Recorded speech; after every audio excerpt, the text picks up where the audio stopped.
মাননীয় স্পিকার, আপনাকে ধন্যবাদ। সময় দেওয়া হোক। আজকে সংসদে আমার প্রথম দিন। যে কোনো রাজনীতিবিদের মতোই সংসদে আসা, সংসদে দেশের কথা, মানুষের কথা বলা আমার স্বপ্ন ছিল। কিন্তু আমার দুর্ভাগ্য, আমি এমন একটি সংসদে প্রতিনিধিত্ব করছি যে সংসদটি জনগণের ভোটে নির্বাচিত নয়। নির্বাচনের পরপরই যদি আপনারা টিআইবির রিপোর্ট দেখেন, যদি আপনারা বিদেশি গণমাধ্যম দেখেন, যদি আপনারা বিদেশি পর্যবেক্ষকদের দেখেন, যদি আপনারা নির্বাচন কমিশনের রিপোর্ট দেখেন, আপনারা দেখবেন এই সংসদটি জনগণের ভোটে নির্বাচিত নয়। সুতরাং আমি খুশি হব যদি এই সংসদের মেয়াদ আর একদিনও না বাড়ে।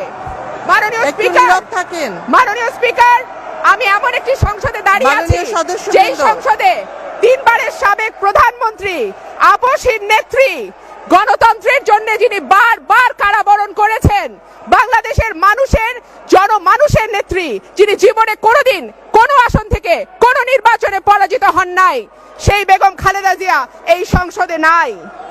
তাকে পরিকল্পিতভাবে একটা উদ্দেশ্য প্রণোদিত মিথ্যা মামলায় তাকে আজকে কারাগারে 16 মাসের অধিক সময় তাকে আটকে রাখা হয়েছে। একজন আইনজীবী হিসেবে আমি দ্ব্যর্থহীন ভাষায় বলতে চাই যে বেগম খালেদা জিয়ার মামলার মেরিট, তার শারীরিক অবস্থা, তার সামাজিক অবস্থান এবং তার যে বয়স, তার যে জেন্ডার, তার সবকিছুর বিবেচনায় তিনি তাৎক্ষণিক জামিন লাভের যোগ্য।